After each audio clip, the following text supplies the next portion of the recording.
2025వ సంవత్సరం అక్టోబర్ నెల 6వ రాశి కన్యారాశి. ఈ కన్యారాశికి కూడా చెప్పాలి అంటే 3 గ్రహాలే బాగున్నాయి, 5 గ్రహాలు బాగాలేవు. కర్కాటకం, సింహం, కన్య ఈ 3 రాశులు కూడా పూర్తిగా బాగాలేవు అని చెప్పాలి. ఈ కన్యారాశికి వ్యాపారస్తులకు వ్యాపారం ఒకటే బాగుంది. రావాల్సిన డబ్బులు ఏమన్నా ఉంటే వస్తాయి. వ్యాపారంలో సంపాదించిన డబ్బు కానీ, మీకు ఎవరైనా ఇవ్వాల్సిన డబ్బులు ఉంటే అవి కానీ ఈ నెలలో వచ్చినా ఏమీ మిగలవు. అప్పుల పాలవుతారు. చేసే వృత్తి కూడా ఇబ్బంది కలుగజేస్తుంది. ఇట్లాంటి పరిస్థితులు బాగా ఎక్కువగా ఉన్నాయి. సప్తమంలో ఉన్న కుజుడి వల్ల భార్యాభర్తలకి తగాదాలు, పేచీలు, మరి గొడవలు తయారైపోయి కోర్టుకి ఎక్కే పరిస్థితి కూడా రావడానికి అవకాశం ఉంది. నేను చెప్పబోయేది ఒకటే, ఎవరైనా సరే ఇప్పుడున్న పరిస్థితుల్లో భార్యాభర్తలు తగాదా వస్తే ఒకళ్ళు తగాదా ఆడుతుంటే రెండో వాళ్ళు మెదలకుండా కూర్చోవడం మంచిది. ఎందుకంటే ఒక చెయ్యికి చెయ్యి తగిలితే శబ్దం వస్తుంది, ఒక చెయ్యి ఎంతసేపు ఊపినా శబ్దం రాదు. అది ఎట్లాగో ఒకళ్ళని ఎన్ని కేకలు పెట్టినా ఎన్ని తిట్టినా తెలియని వాళ్ళు అనుకుంటారు వీడు ఎదవరా పెళ్ళాన్ని తిట్టుంటే పడున్నాడు అనుకుంటారు. అది కాదు. పెళ్ళాన్ని తిట్టుతుంటే పడి ఉండటం కాదు, జ్ఞానం కలిగి పిల్లల మీద బాధ్యత కలిగిన వాడు పిల్లల్ని రాక్షసైనా సమర్థించుకొని పిల్లల్ని ఇబ్బంది పెట్టకుండా బాధ్యత విడబడకుండా ఉంటాడు. అట్లాంటి లక్షణం ఉండటం చాలా మంచిది. ఈ రాశి వాళ్ళకి శుక్రుడు ఒకడు బాగున్నాడు, కానీ శని వల్ల సమస్యలు వచ్చే లక్షణాలు ఎక్కువగా ఉన్నాయి. కాబట్టి ఈ రాశి వాళ్ళు ఎంత జాగ్రత్తగా ఉంటే అంత మంచిది. మానవ జీవితానికి బాల్యం, యవ్వనం, కౌమారం, వార్ధక్యం 4 ఉన్నాయి. ఈ 4ంట్లో యవ్వనం చాలా విశేషమైంది. యవ్వనంలో వివాహం అయిన తర్వాత భార్యాభర్తలు అనుకూలతగా ఉండాలి. ఎక్కడ తేడా వచ్చినా వివాహం అయిన తర్వాత పిల్లల్ని కన్న తర్వాత విడబడితే పిల్లలు అన్యాయం అయిపోతారు. ఇటు తల్లి చూడదు, అటు తండ్రి చూడరు. ఇద్దరు చెరవలను పెళ్లి చేసుకుంటే ఈ పిల్లలు అనాథలు అవుతారు. ఇట్లాంటి పని చేయొచ్చా? తప్పు కదా. మరి పిల్లల్ని ఎవరు చూస్తారు? ఇది ఒకటి ఆలోచించుకోవాలి. సమస్య వచ్చినప్పుడు నిదానంగా సర్దుకోవటం అవసరం. ఈ రాశి వాళ్ళకి ఇట్లా ఉన్నట్టయితేనే మీరు బాగుంటారు. ఇది కాకుండా డేట్ ఆఫ్ బర్త్ ద్వారా జాతకం చూపించుకోండి. మీ జాతకరీత్యా ఏ దోషాలు ఉన్నాయో పూర్తిగా వివరంగా తెలుసుకొని దోషానికి తగినటువంటి శాంతి చేసుకుంటే మీకు అన్ని విధాలా బాగుంటుంది. ఈ కన్యారాశి పరిస్థితి పూర్తిగా బాగాలేదు. ఈ రాశి వాళ్ళు ఏం చేయాలంటే ఉదయం, మధ్యాహ్నం, సాయంత్రం 3 పూట్ల కూడా సూర్య నమస్కారాలు చేయాలి. తర్వాత నిత్యం కూడా శివాలయానికి వెళ్ళటం, శివుడికి ప్రదక్షిణ చేయటం, నవగ్రహాలకు ప్రదక్షిణ చేయటం, ఇట్లాంటివి చేయటం. తర్వాత ఏంటంటే చాలామంది ఏం చేస్తున్నారంటే, ఏమండి గుళ్ళల్లో చాలా పూజలు చేసుకున్నాం, చాలా అభిషేకాలు చేయిస్తున్నాము, చెప్పినవన్నీ చేస్తున్నాము, మాకు నష్టం పోవట్లేదు అనేవాళ్ళు చాలామంది ఉన్నారు. అట్లాంటి ప్రశ్నలు నా దగ్గర వస్తున్నాయి. ఎందుకయ్యా నీకు ఇంత రావడానికి కారణం ఏంటంటే, భార్య ఇంట్లో ఉంటుంది, మరి ఇతను ఇంకో పరిస్థితితో సంపర్కం పెట్టుకుంటాడు, పరిస్థితితో తిరుగుతాడు, ఇంట్లో భార్యని హింసిస్తాడు. హింస అనేది మంచిది కాదు. హింస ఎట్లా ఉంటుంది? నీకు పిల్లలు ఉండే, భార్య ఉండే, భార్య సంగతి చూడవు, ఇంట్లోకి ఏం కావాలో చూడవు, నువ్వు బయట సంపాదిస్తావు, బయట ఖర్చు పెడతావు, పరాయి స్త్రీలతో తిరుగుతావు. మరి ఇది పెద్ద పాపం. తల్లిదండ్రులకు అన్నం పెట్టావు, ఇంటికి ఎప్పుడు వస్తావో తెలియదు, ఎప్పుడు రావో తెలియదు. ఒకవేళ వచ్చినా ఫుల్ వర్క్ ఉంటుంది, పెద్ద పెద్ద వ్యాపారాలు, తెల్లవారుజామున లేస్తే ఎప్పుడు ఇంటికి వెళ్తావో తెలియదు. ఇంటికి వెళ్ళేవాడు శుభ్రంగా తాగి మరి ఇద్దరు పట్టుకొని తీసుకెళ్ళి ఇంట్లో చేరిస్తే పోయి పడుకొని తెల్లవారి 9 గంటలు వేస్తావు. అంటే మామూలుగా తింటే ఏమి ఇబ్బంది లేదు. అన్నం తిని ఆహారం తింటే అయ్యే ఖర్చు తక్కువే, తాగితే అయ్యే ఖర్చు ఇంకా ఎక్కువ, ఇంతకంటే పరాయి స్త్రీ వ్యామోహంతో తిరిగితే ఇంకా ఖర్చు ఎక్కువ, ఇవన్నీ కాక రోగాలు వస్తే ఇంకా ఖర్చు ఎక్కువ. ఇన్ని ఖర్చులు పెడుతూ నువ్వు ఇన్ని తప్పులు చేస్తూ దీనివల్ల నష్టం రాకపోతే లాభం వస్తుందా? మరి ఒకప్పుడు ఏమండి నేను చిన్నప్పుడు చాలా కష్టపడ్డానండి చెబుతాడు, కానీ బాగా వ్యాపారం చేస్తున్నానండి, అప్పటికంటే ఇప్పుడే బాధ ఎక్కువగా ఉంది. ఏం చేసావు?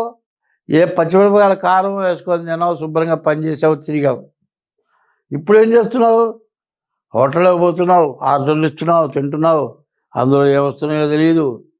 మరి ఏదో గొప్ప అనుకుంటున్నావు, ఇది గొప్ప కాదు. ఎప్పుడు కూడా ఒక చిన్న విషయం చెబుతాను. ఎవరైనా సరే ఎంగిలి ఒక కంచంలో చిన్న అన్నం వదిలిపెడితే ఇంకొకళ్ళు ఎవరన్నా తింటారా? వాడు ఎంగిలి నేను తిన్నంటాడు, ఎవడైనా మాట అంటాడు. మరి పరాయివాడి భార్యని నీవు అనుభవించడం అంటే అది ఎంగిలి అంటారా, దాన్ని ఏమంటారు? అది ఎంగిలి పనా కాదా? ఒకళ్ళ ఎంగిలి ఇంకోటి తింటే ఎంతో, పరాయి భార్యతో ఉండటం కూడా అంతే ఎంగిలి లెక్క. ఇది తప్పు రైటు నేను చెప్పడం కాదు, మీరు ఆలోచించుకోండి. దీనివల్ల చాలా అనర్థాలు, వ్యర్థాలు. పిల్లలు చదువుకుంటున్నారు, పిల్లలు చదువు పట్టించుకోవాలా, భార్యను పట్టించుకోవాలా, తల్లిదండ్రులను పట్టించుకోవాలా, ఇంటికి వచ్చావంటే తాగి వస్తావా, తెల్లారి 9 గంటలకు వెళ్తావా, ఇట్లాంటి వాళ్ళకి కోపం వస్తుందా, కోపంగా తెచ్చుకోవాల్సింది.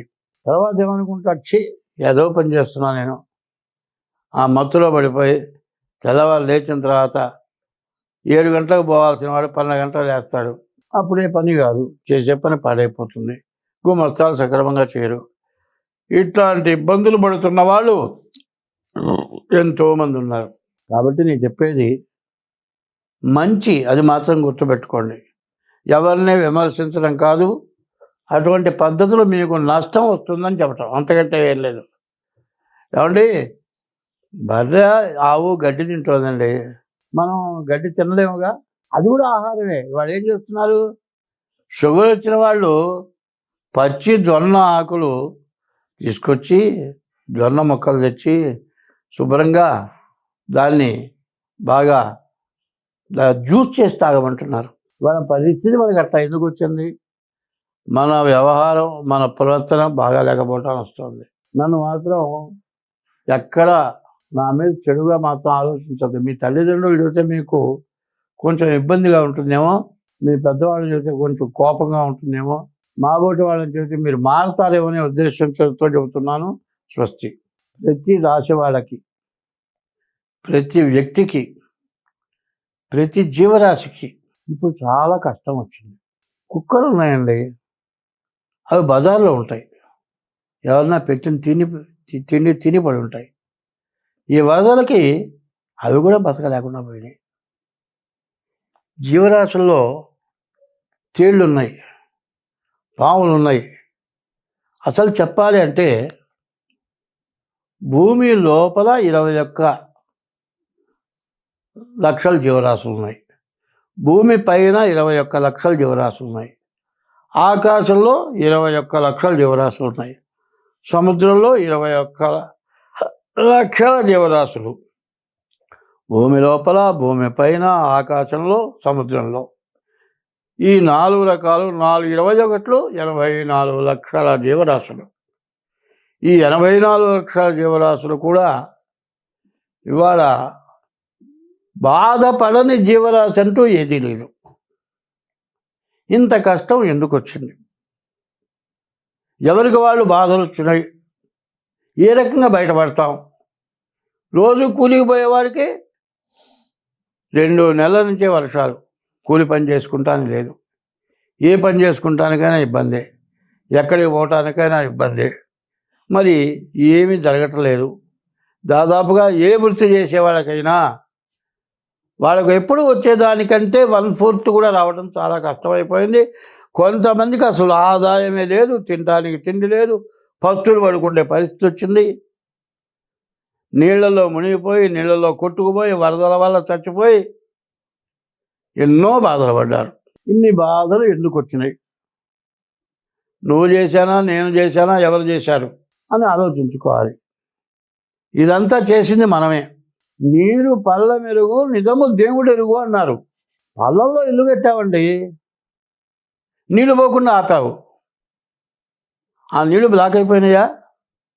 నీరు పళ్ళ మెరుగు నిజము దేవుడు ఎరుగు.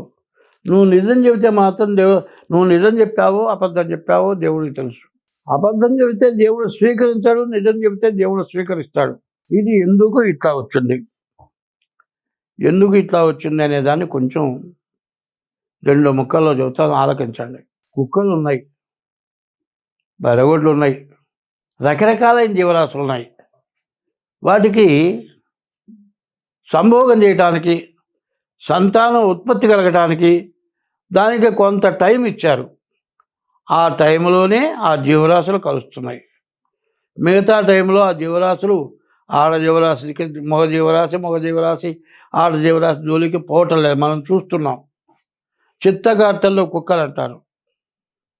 ఇట్లా ఉంటుంటే చిత్తగార్తె కుక్కల కంటే మనం ఘోరమైపోయినాము. మిమ్మల్ని ఎవరిని అంటలే, అందరూ, నేనే కాదు నా పిల్లలు కూడా కావచ్చు, అందరూ ఇట్లా తయారైపోయినారు. ఏమిటి, ఎప్పుడు కూడా వివాహ వ్యవస్థ చిన్న భిన్నమైపోయింది. వివాహం పెద్దల సాంప్రదాయం ప్రకారం జరగటం లేదు. ఎవరు ఇష్టం వచ్చినట్టు వాళ్ళు చేసుకుంటున్నారు. చీడా పెళ్ళైన తర్వాత భార్యను చుట్టం లేదు, తల్లిదండ్రులకు అన్నం పెట్టడం లేదు, తల్లిదండ్రులు వెళ్ళగొడుతున్నారు, కొన్ని చోట్ల వృద్ధాశ్రమంలో చేరుస్తున్నారు. బాగా చదువుకొని ఉద్యోగం చేస్తూ విదేశాల్లో ఉండేవాళ్ళు తల్లిదండ్రులు చచ్చిపోతే వచ్చి అంత్యక్రియలు చేయడానికి కూడా మాకు ఖాళీ లేదు, మేము రాము, ఎవరన్నా చేయండి, వీడియోలో చూస్తూ ఉంటున్నారు. నిన్ను కని పెంచి పెద్ద చేసి సర్వస్వం ధారబోసి విద్యా బుద్ధులు చెప్పించిన తల్లిదండ్రుల్ని నువ్వు చుట్టలేదు. సరే, పెళ్లి చేసుకున్న తర్వాత భార్యతో కూడా నీవు సక్రమంగా పిల్లలు పుట్టిన తర్వాత కొంతకాలం గడిచిన తర్వాత భార్యను వదిలిపెట్టి పరస్త్రీ వ్యామోహంతో తిరుగుతున్నావు. ఇది చెయ్యతగిన పని, చెయ్యతగని పని. చేస్తే మనకేమొస్తుంది, చేయకపోతే ఎట్లా ఉంటాం? ఇటువంటి తప్పుడు పనులు మనం ముందు మానుకోవటం అవసరం. తర్వాత ప్రతి ఇంటికి దైవం ఉన్నాడు. కొంతమంది రాముడిని పూజిస్తారు, కొంతమంది శివుణ్ణి పూజిస్తారు, కొంతమంది విష్ణువుని పూజిస్తారు, కొంతమంది అమ్మవారిని పూజిస్తారు. ఎవరి ఇష్టదైవాన్ని వాళ్ళు పూజిస్తారు. అదే కాకుండా ఇప్పుడు వస్తున్న పరిస్థితి ఏమిటంటే, చదువుకున్నావు దేనికిరా అంటే ఉద్యోగం కోసం, చదువు విజ్ఞానం కోసం కాదు. అజ్ఞానం అంటున్నారు, అజ్ఞానమైన చదువు చదువుతున్నారు, జ్ఞానమైన చదువు చదవటం లేదు. రామాయణం, భారతం, భాగవతం ఇట్లాంటి 9 శతకం ఇట్లాంటివి ఉన్నాయి, వేమన శతకం, ఇవన్నీ కూడా జ్ఞానాన్ని ఇచ్చేవి. ఇవి చదవటంలా, ఎవరితో ఎట్లా మెలగాలి తెలియటంలా. ఇట్లా పాపం ఎక్కువైపోయింది. ఈ పాపం ఎట్లా ఉందంటే, చదువుకునే పిల్లలు గర్భవతులై పిల్లల్ని కని చెత్త గుంటల్లో బారేసి పిల్లల్ని, పుట్టిన పిల్లల్ని, ఎంత ఘోరాతి ఘోరమైన పనులు జరుగుతున్నాయి. ఈ ఘోరాతి ఘోరమైన పనుల వల్ల, మహాపాపం పెరగటం వల్ల భూదేవత భరించలేక ఇట్లాంటి ఉపద్రవాలు వచ్చినాయి. ఇప్పటికైనా నేను ముందుగా చెప్పా, ఈ సంవత్సరం బాగా ఉపద్రవాలు వస్తాయని చెబితే, ఏమయ్యా జాతకాలు చెప్పమంటే అనవసరమైనవన్నీ చెబుతూ ఉన్నావు అని నన్ను విమర్శించారు. ఇవాళ ప్రపంచం మొత్తం, మన భారతదేశం మొత్తం అమర్నాథ్, హరిద్వార్, హృషికేశ్, కాశీ, ఉత్తరప్రదేశ్, దక్షిణ దేశం మొత్తం జలమయమైపోయి రకరకాలైన బాధలు పడుతున్నాం.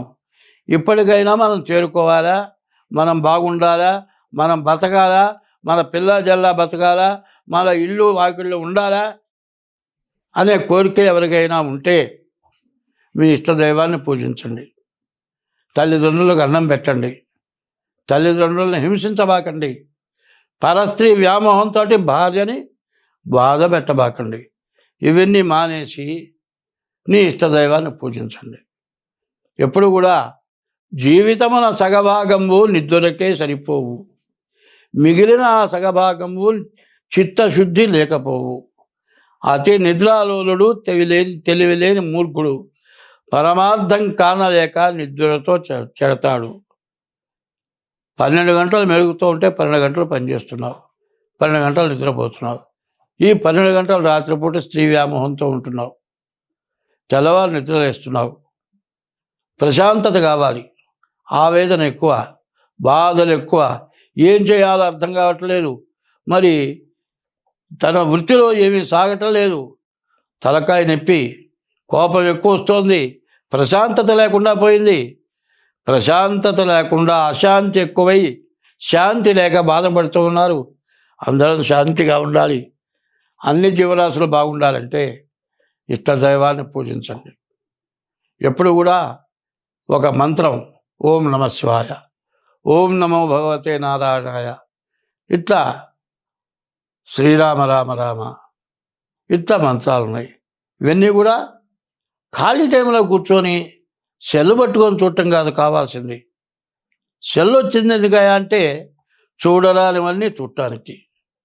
మరి ఫేస్బుక్ ద్వారా పరస్త్రీలు ఎంత అందంగా ఉన్నారో వాళ్ళని చూడటానికి, వాళ్ళకి ఫోన్లు చేయటానికి, వాళ్ళతో మాట్లాడటానికి, దాంతో భ్రష్టు పట్టిపోవటానికి జరుగుతుంది. అవసరమైనంత వరకే ఫోన్ వాడండి. మిగతా టైంలో మీ ఇష్టదైవాన్ని పూజించండి. ఎప్పుడు కూడా భగవంతుడి నామస్మరణ ఎవరైనా సరే ప్రతి వ్యక్తి 2 గంటలు చేయండి. అట్లా చేస్తే మనం ఉపద్రవాల నుంచి బయటపడతాం, అంతా బాగుంటాం.